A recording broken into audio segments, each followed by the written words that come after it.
السلام علیکم ورحمۃ اللہ وبرکاتہ۔ کافی لوگوں کی اور دوست و احباب کی فرمائش پر کہ ہمیں کوئی ایسا عمل اور وظیفہ بتائیں جس سے ہم کسی اور کا ہمزاد تسخیر میں لا سکیں۔ کچھ چیزیں ایسی ہیں جو سمجھنے کے لیے ضروری ہیں۔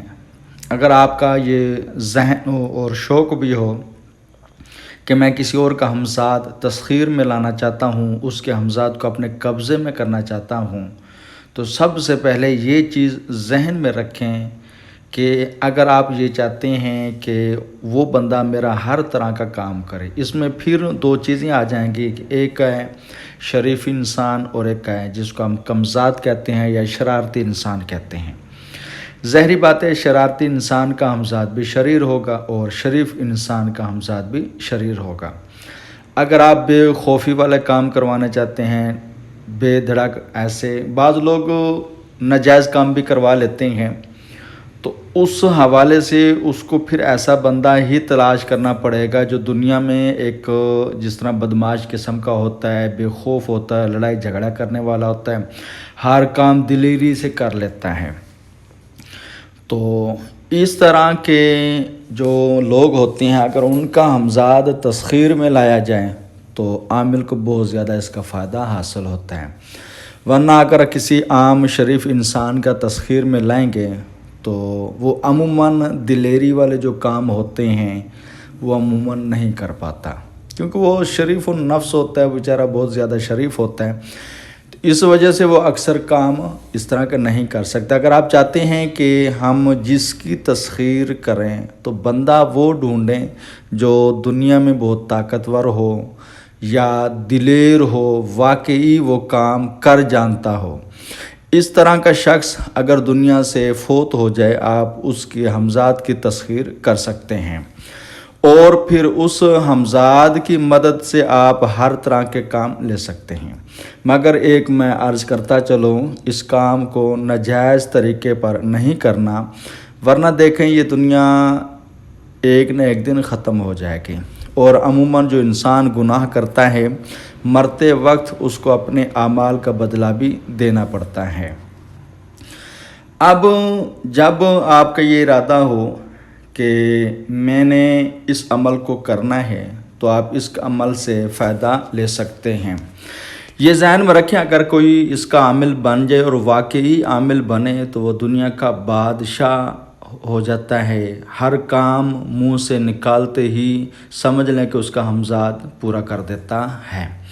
مگر یہ ذہن میں رکھ لینا ہم نے کسی اور کا ہمزاد قبضے میں کرنے کے لیے یہ عمل کرنا ہے۔ اس کے لیے کوشش یہ کریں کہ جو شرائط ہوں ان شرائط کو پورا کریں تاکہ آپ اس عمل میں بآسانی کامیاب ہو جائیں۔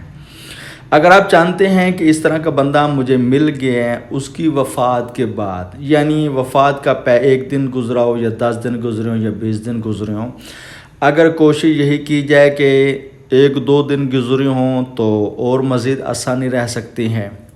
تو جب اس طرح کا بندہ مل جائے تو آپ نے اس دن یعنی جس دن یہ عمل کرنا ہو تازہ غسل کرنا ہے، صاف ستھرے کپڑے پہنے اور خوشبو بھی لگانی ہے، اور ایک پھولوں کا دستہ بنانا ہے۔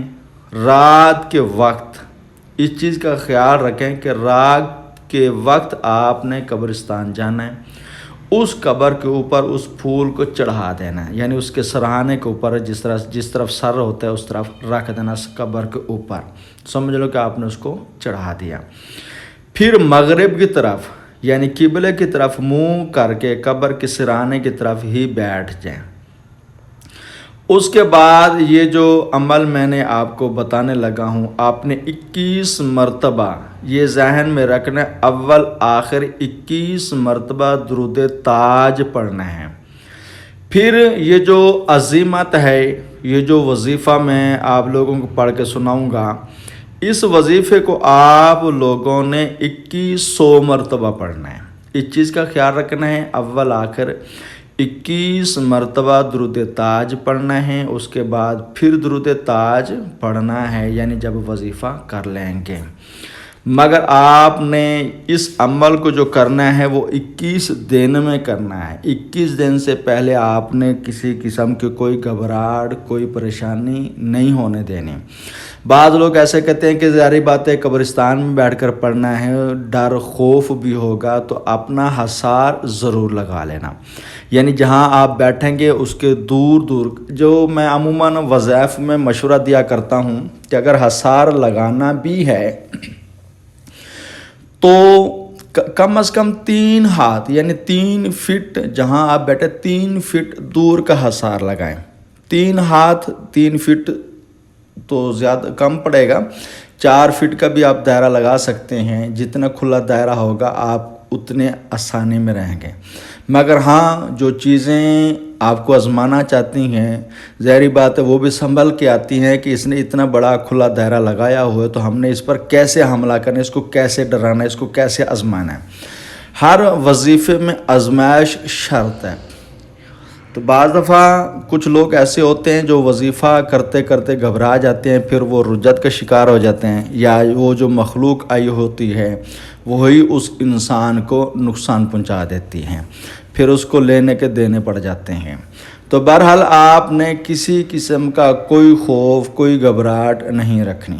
اچھا، دوسری شرط یہ سنتے جائیں کہ جس دن آپ لوگوں نے یہ عمل کرنا ہو کچھ صدقہ دیں۔ صدقے سے مراد ہے کوئی نقدی رقم، جتنی آپ چاہیں، کچھ نقدی رقم ہی ہونی چاہیے، پیسے نہیں ہونے چاہیے۔ رقم سے مراد ہے کہ 500، 1000 یا 2000 آپ اپنا صدقہ دیں، تاکہ اللہ تبارک و تعالی آپ لوگوں کو اس آزمائش سے بچائے کہ کہیں آپ کا کوئی نقصان نہ ہو جائے۔ یوں سمجھ لیں کہ اپنی جان کا صدقہ دیں گے۔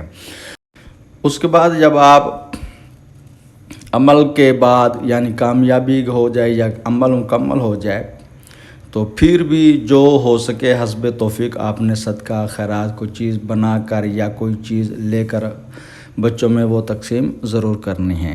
تو اب میں آپ لوگوں کو اس وظیفے کی جو عظمت ہے وہ بتا دیتا ہوں۔